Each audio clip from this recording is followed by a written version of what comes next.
Hello, my name's Karen Barbito, and I'm the Director of Programming for Support After Abortion. I'm so glad that you've joined us today for our Support After Abortion Healing Network Facebook Live. This is our 19th episode, and after 19 episodes, we've learned a lot. So we've upgraded our streaming platform to offer more flexibility, greater graphics, and the same great content and experience I'm sure you've noticed just from the entry alone. So we have an awesome guest for you. I mean, you guys are in for an amazing time. We have the CEO of Support After Abortion, Lisa Rowe, joining us today. Lisa, welcome to the show. Hey, Karen, how are you? I'm really good. I'm so pleased to have you here today. Before we get started, we'd like your help in promoting the Healing Network in a new and different way.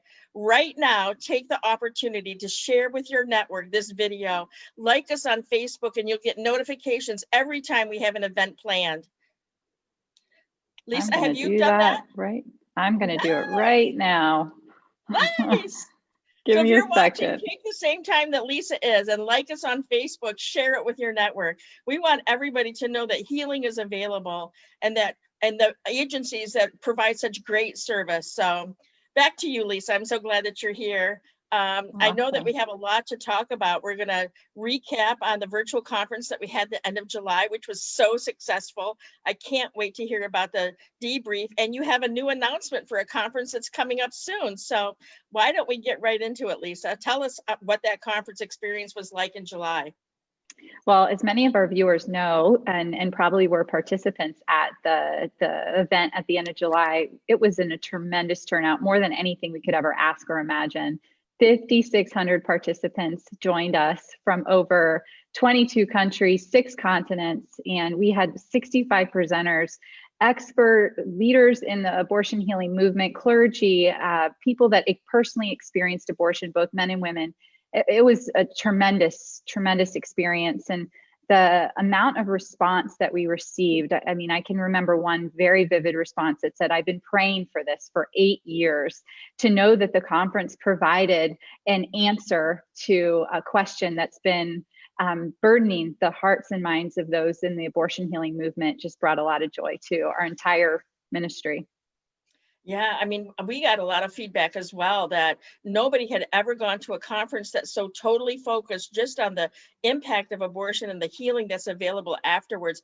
Countless people came back and said, thank you for doing this. We've been praying for this for years. So, okay, so tell us a little bit more. What did we learn from that conference? Well, we've been saying that it's the largest abortion healing conversation that's ever happened in the world, ever. And just because of what you just shared, and people, you know, across the world have been interested in providing healing. We know millions of people have been impacted, and many of them have used their healing to help bring healing to others.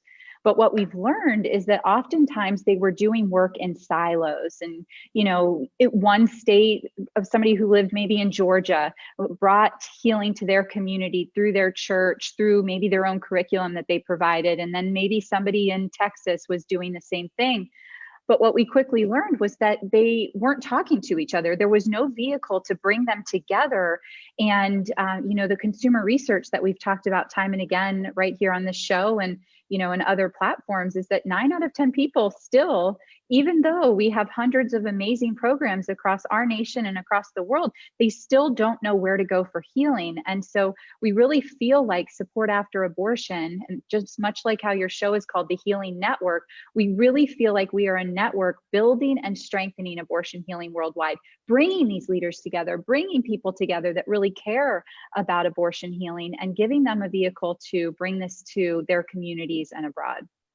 Yeah, thank you for that, Lisa. And thank you for letting those people that are watching get kind of behind the scenes on how this healing network even, you know, came to be, this Facebook Live. It was for that very reason that you just talked about, is to like feature those organizations that are providing healing and like kind of like linking arms or wrapping arms around each other so that we do bring the world together so that we can help people who are looking for help find help, right? That's right. Right. Yeah. And you know what I love too, Karen, is that we learned quickly that a lot of these healers or the leaders in the movement were feeling isolated. They felt alone. They felt like they were the only person carrying the weight of their community and those that they've been impacting. And what I learned from a lot of the leaders is that this was an answer for them to feel like they were part of a community, to know they weren't alone. And then how many of them signed up for the virtual groups? I mean, Karen, you know all about that. So many of them said, you know what, I need help to continue this movement forward. I need the stamina by healing some other wounds that I've had. And to me, that was a huge win as well. Yeah, so there's two really good things that you just presented to me in that. One is that we have multiple virtual groups available for you on multiple topics. So please go to our website at supportafterabortion.com, our resource page, and get plugged in. We know that healed people heal people, you know, so there's always room to grow. Healing is never over. It's like an onion that you're unlayering. And the other thing that you talked about is like these authors of books, some of them feel isolated, right?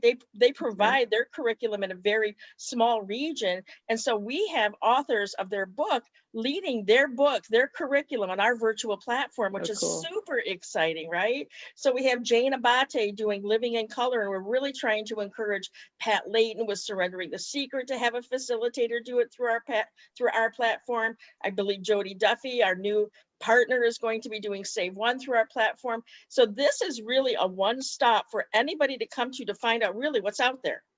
Right. Yeah, that's right. And, you know, another piece of the leadership that I felt was really influenced was our clergy. You know, I've heard it time and time again that clergy have a tremendous heart for those people hurting in their congregation. But because of the stigma, because of the rhetoric, because of the stereotype around abortion, people struggle. The clergy members, the leaders of these churches struggle to bring this to light. And so I even remember specifically my pastor saying how impacted he was within the first few hours of entering the conference about how he wrote this huge post on Facebook. And to me, that inspired me to know that this was reaching far and wide to people that really want to speak about abortion healing, but don't have the tools. And so that was a huge win for us in the conference as well. Thank you for that, Lisa. And I know that there was several priests and pastors that not only did live sections of the virtual conference, but had pre-recorded sections as well. For those, you know, there might be people watching today that didn't know anything about our conference and hasn't seen any of it. Is it still available for them to access? And how would they go about doing that if they wanted to watch the July conference? That's a great question. So yes, it still is. So how we run the conference is the first 3 days of the conference is free to anybody who attends. But there's so much content, and often what we've heard is that people want to go back and retrace what they heard here and re-listen to certain things. And so we have what's called a premium pass, and you can visit that. I'm sure our producers will post the link there. All anybody has to do is go to the link, press the premium pass, purchase their premium pass, and they can have all of the content at their fingertips whenever. I've had people say, I was listening to it in my car. I was listening to it while I was waiting for my doctor's appointment. I mean, you can listen to it wherever you want. You can watch the video if you want, but everything's right there, and you can skip around from the testimonials to the clergy presentations to the, like we talked about earlier, the curriculum providers. There's everything and anything under the sun regarding abortion healing right there at your fingertips. Yeah, and we had some. So just to promote that a little bit further is, could you tell us who were some of the presenters that we had on and some of the topics that they talked about and how the audience reacted to that, how the people that attended the conference reacted to that? Yes. So you were one of the presenters, and you received raving reviews, Karen, and partly because of how authentic and transparent you were in your testimony, but also on the other side, so your personal, but you know, we know that your professional life collides with your personal and your passion. And you and I had a great conversation about the importance of providing options-based and how to meet clients where they are. And I mean, we had an hour and a half of dialogue, and it was just wonderful. Jessie Lapek, our expansion director, was also on, and she received raving reviews. Catherine Davis, an African-American woman out of Georgia, who's written a great book, several books, I think, and she runs a Luncheons for Life. And she also received a top 10 review. We had Sheila Harper and Pat Layton and Linda Cochran and Mary Mccluskey from Project Rachel. We had David Worley speak about how men actually are impacted by abortion because of the hormonal connection to the oxytocin. We had live booths with Dr. Kathy Cook, Dr. Martha Shuping. We had Victoria Robinson. We had Jessica Russo from Embrace Grace. I mean, the magnitude and the impact that these speakers had were phenomenal. I mean, when I say experts, Karen, we plucked people out of every bit of the abortion healing movement and we brought them to us. I mean, people just kept coming. Yes, yes, yes. Walter Hoy, Angela Minter, she's our board member. We had Father Sean Monahan, Bishop Dwayne right here at Venice of Diocese of Venice. And I mean, you name it. We just had such a collection of really amazing speakers. Oh my gosh, I can't believe you remember all that. Yes. Like my head was spinning as you're like just going down like this invisible list that you have in your head of who presented. So it could not have been an easy task to pull this together, right? It's our very first virtual conference. What have we learned? What are some of the takeaways that we've gotten from that? Because there's a lot of other players out there, and some of them that are maybe watching that are developing their own virtual conference. So let's let them into our world and the mistakes that we made, and and just to help them elevate their own virtual presence. Oh, I love that, Karen. And so I first would want to say that at Support After Abortion, we really feel like we get to be the center of excellence, but to be for the abortion healing movement, but to be a center of excellence, we have to take those bold steps forward and make the mistakes that we make and shift and pivot. Like we say a lot of times, we modify and adapt like crazy at Support After Abortion. And that's wonderful, because then what we hope to do, I've told you this before from my work in residential facilities working with in the anti-sex trafficking industry, atmosphere elevates, right? When we could bring those women off the streets and invite them into an amazing environment, they didn't want to go back to what they knew. And that's what we feel like we're doing here, is we're inviting people into a new space, seeing abortion healing in a new and different way. And now people are seeing that it's possible to elevate this conversation, that we don't have to do it under secret names or behind the closed doors, that we can have it out loud in a public forum. And so you're right. I mean, it took a lot of work, many, many man hours. We had an amazing mentor and consultant, Matt Ingold, through Virtual Catholic Conference, who helped really give us our wings. And we had Nathan Masserian from Autumn Consulting, who really was the backbone to this entire thing. And then, Karen, you did a lot of the front end work, getting all of our speakers together. Our board president, Janina Marone, and I were on the phone all the time, getting more and more speakers. And it was like, selling a new food product or a new candy bar. Like, what is this thing? What does it look like? How does it taste? What's the flavors like?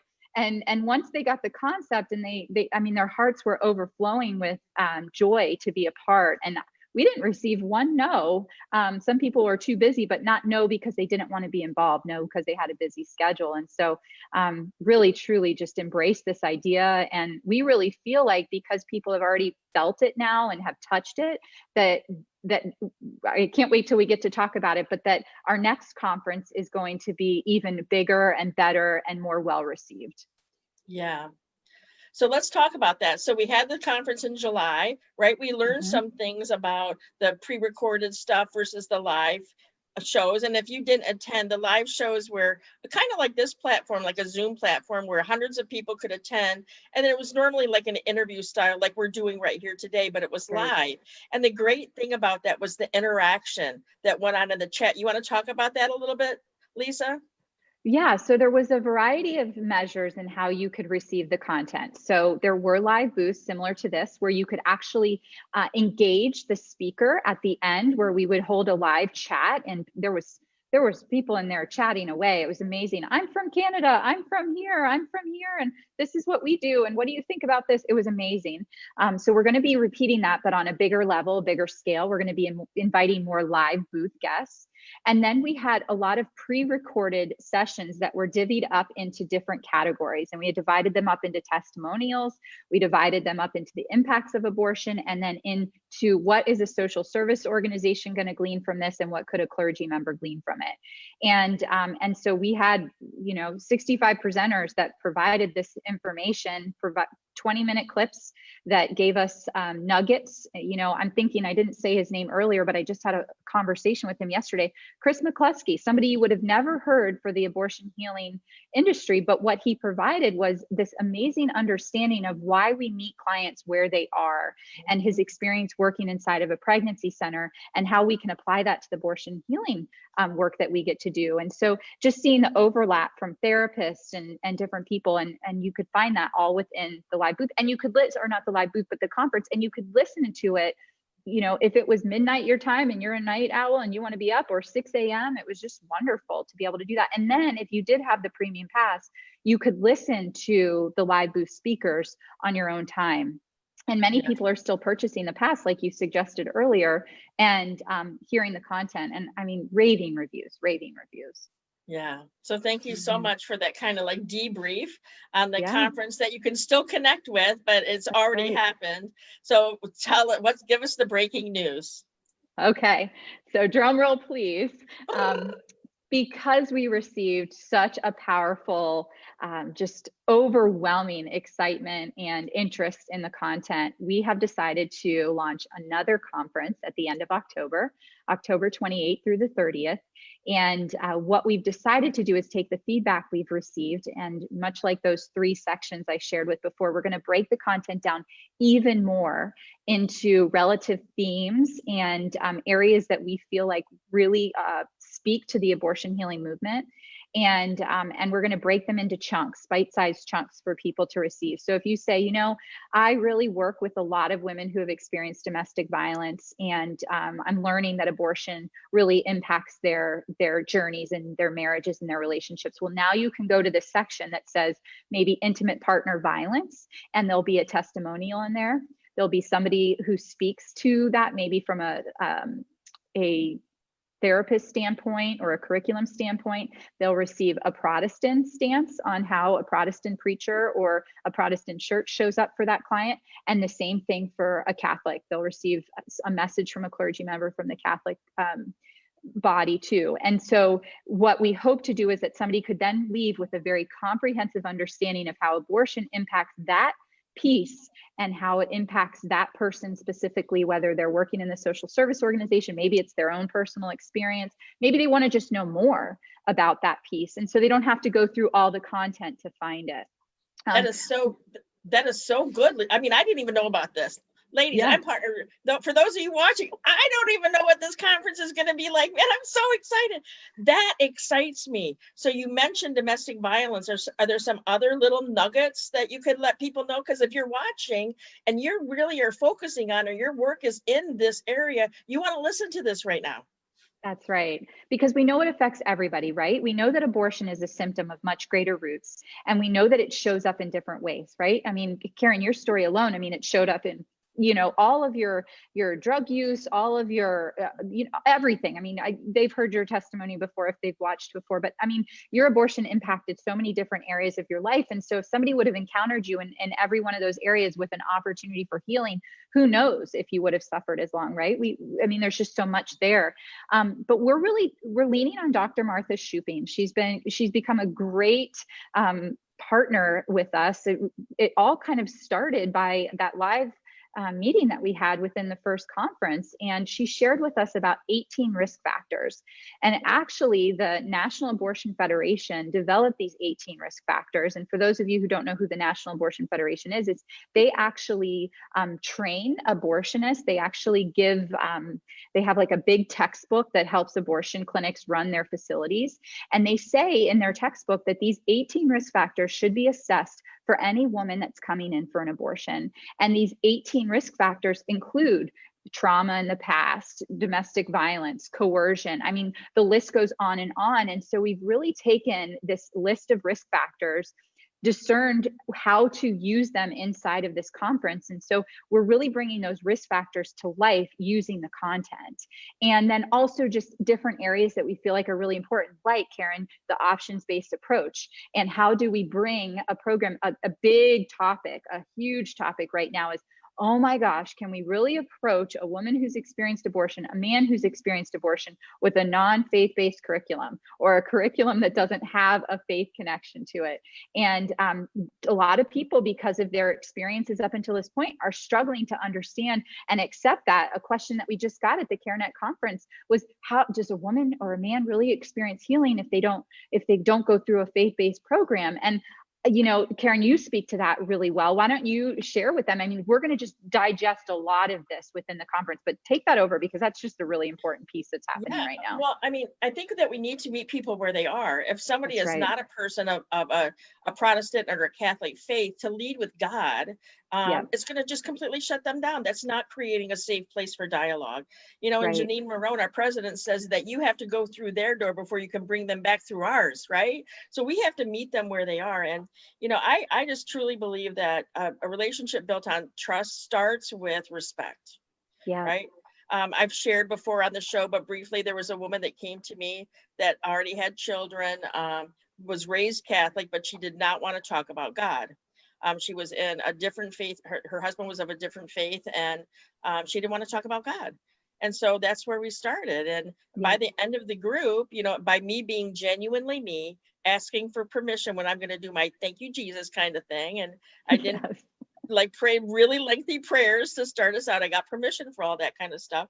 By the end, she had reconnected with the Catholic Church, and she wanted to remain anonymous. I forgot that. I didn't know who she was. Her husband was a person of prominence, and I didn't know where she lived, but it turned out that she was in my same state and within driving distance. And she asked me to her memorial service, and we've connected her with women in a similar situation like hers, right? Married, already have children, financially able, and she has helped them to work through that struggle that they have. So I mean, we're an organization that believes in God, right? I am definitely, God is a big part of who I am, right? But I, just like Jesus, he didn't preach to people, he just was him, right? He just showed up with compassion and kindness and generosity and the truth. Right? We definitely need to speak the truth, but we need to meet them where they are first. And so I'm gonna redirect you to a different point. We're developing some videos, and a tagline came from one of those videos, and it was from let's have less reaction to what we hear and show more compassion.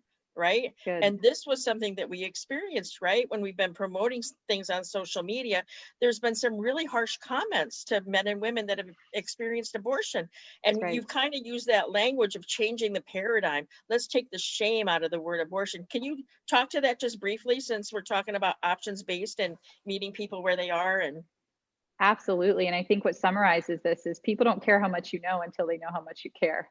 Right. And that's what we want to present. We want to make sure that we are right there with them, and that they know that we care. And so that's exactly what you just presented. And what's devastating is that that's not what's happening in our culture, right? What's happening in our culture is this word abortion has so much stigma around it. I like to do this thing where, close your eyes, and what's the first thing that comes to you when I say the word abortion? And I did this on our Facebook, my personal Facebook page. And I mean, murder, death, religion, politics. I mean, those are the general terms that come to mind. I could tell who had personally experienced abortion, or who had been touched by abortion, when they said a woman who didn't feel like she had any other choice, a desperation. You could tell the difference between people who had really understood and had a heart connection to abortion versus the people that just had a judgment. And unfortunately, we all have stereotypes. We all do. And until we're aware of those stereotypes, we make instant judgments and we never look any further. So that's what we're hoping to derail too. And I love that you brought that up, Karen, is that we can say the word abortion around our dinner tables. We can say the word abortion when we're in public. It's not that secret word that we can't say out loud. When I'm at the table and I say, I've been divorced. I mean, those words aren't, I've been divorced, but they're equally as traumatic, right? In their own ways.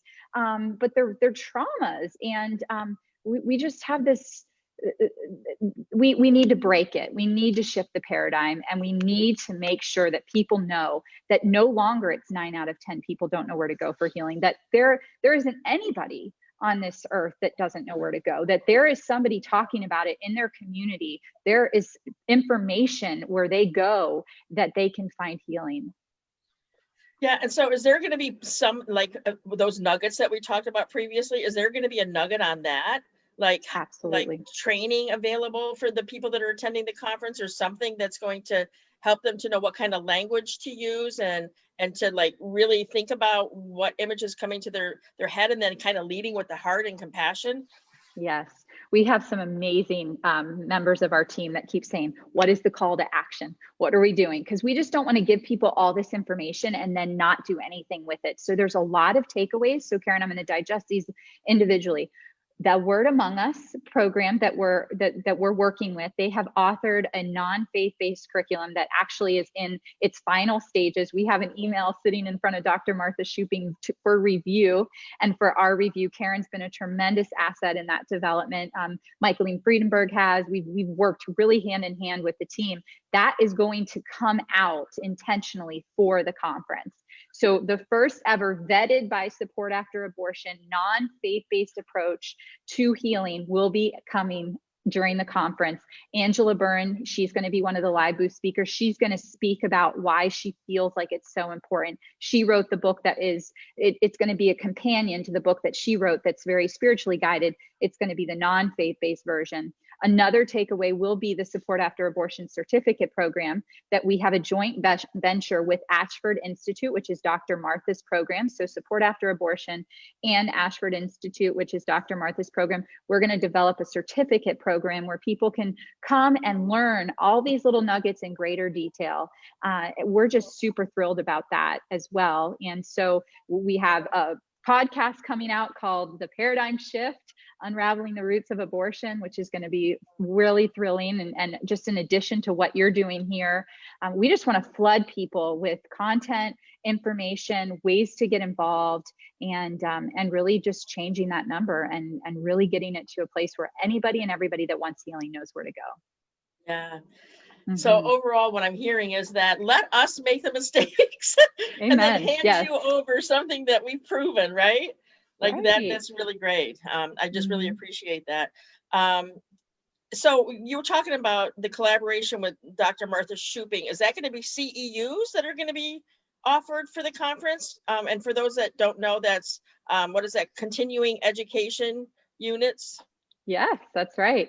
Yes, that's our desire for right now, just to get it out. It's not going to be a CEU driven program, but that is our desire to eventually turn it into CEUs where nurses and therapists and other people that require that for their profession can earn those. And so we're really thrilled about that. But just to get it out in front of people, Karen, I didn't even get to share this with you, but coming back from the CareNet conference, inside of our presentation that we titled Humanizing Abortion, several people came up and said, hey, we're really new to this field of abortion healing and we don't know what to do. And so we were able to say the certificate program is really a great opportunity for you.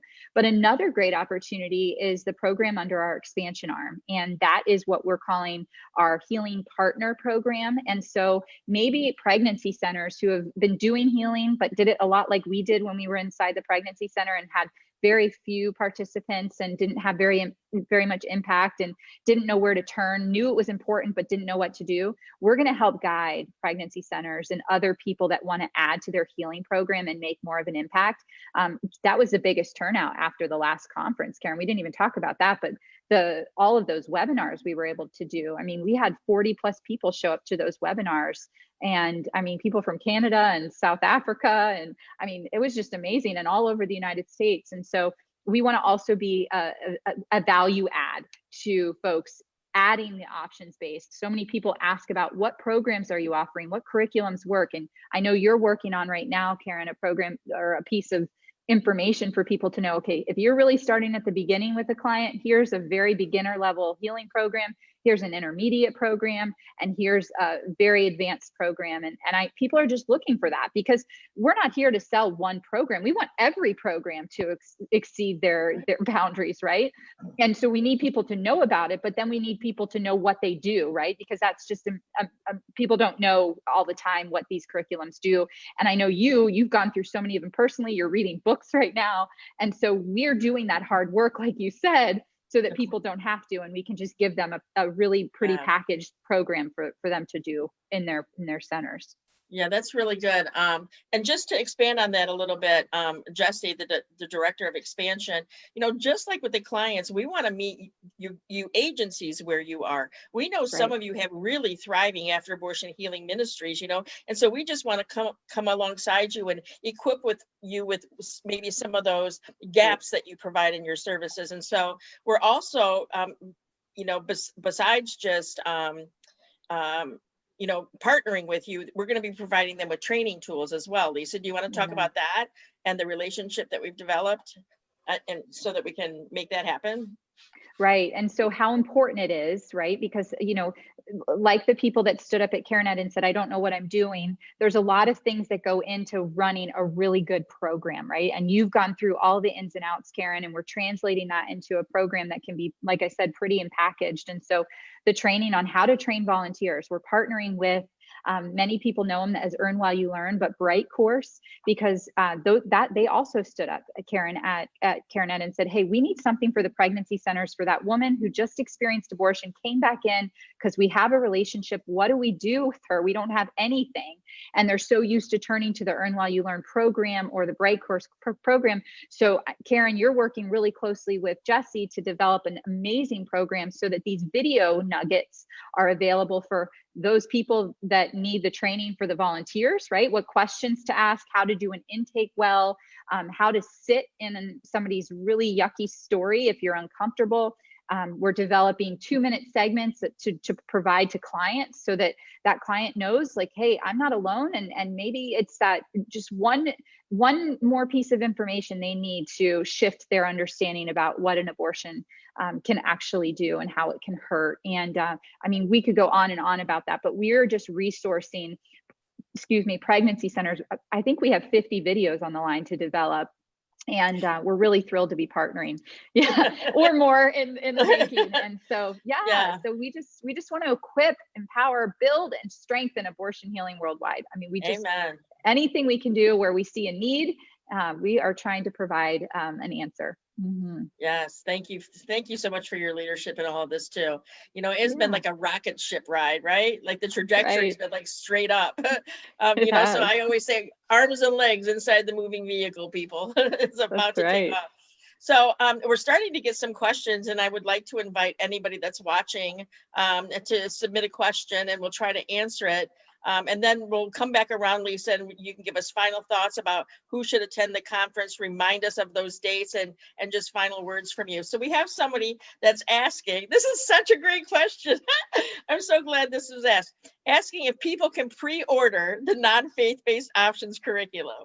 What? I love that.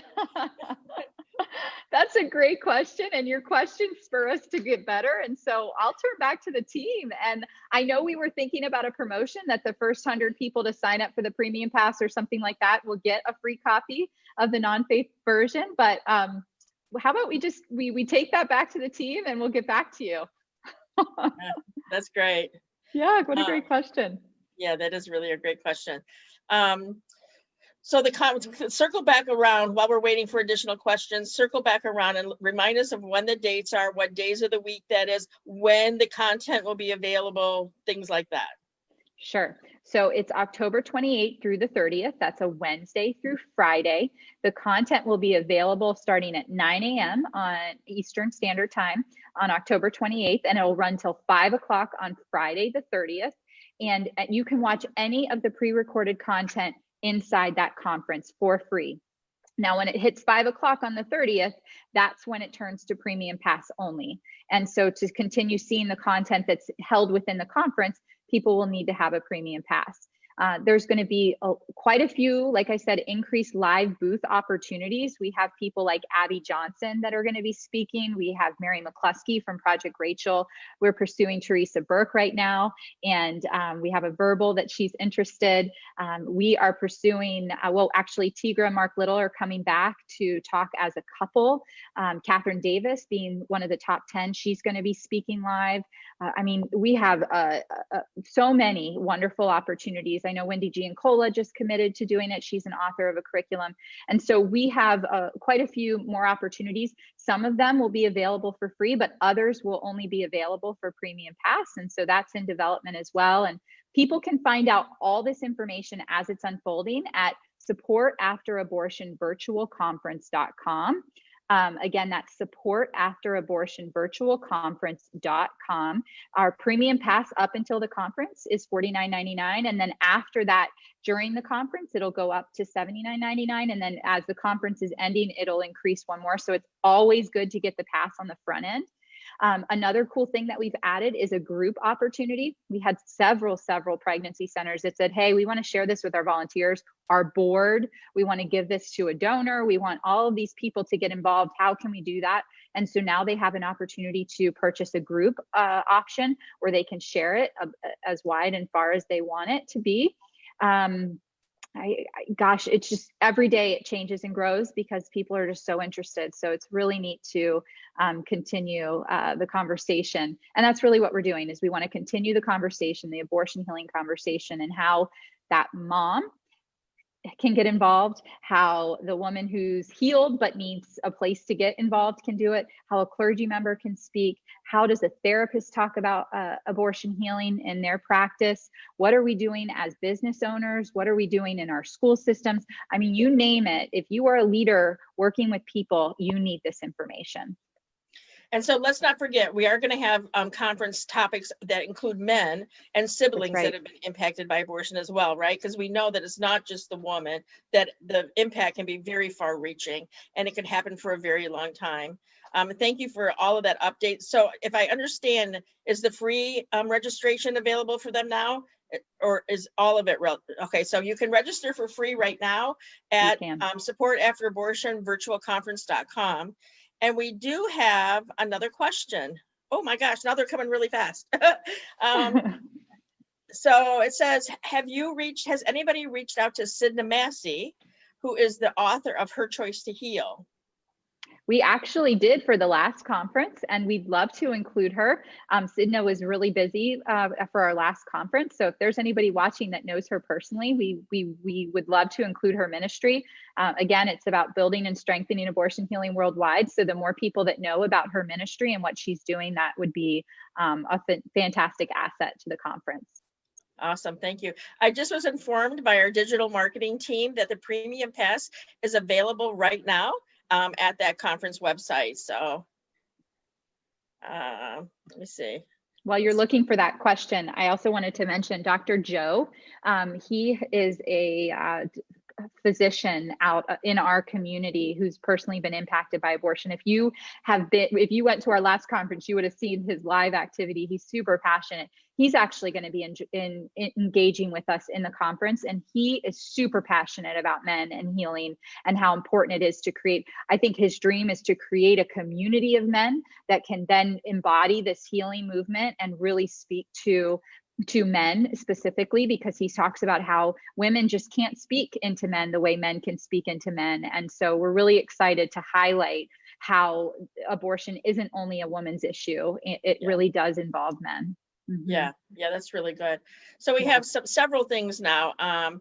The July conference can be accessed through the end of September through that premium pass option. Just wanted to remind people of that.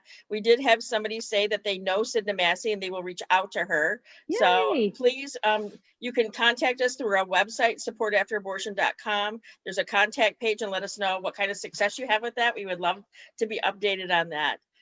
Any final thoughts, Lisa? You know, you said who should come. Everybody should attend, right? That's everybody right. should attend.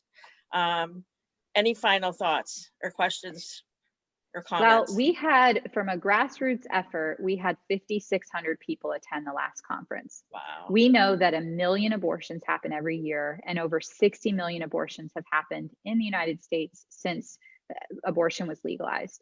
That 5,600, we were ecstatic to have that amount of people turn out.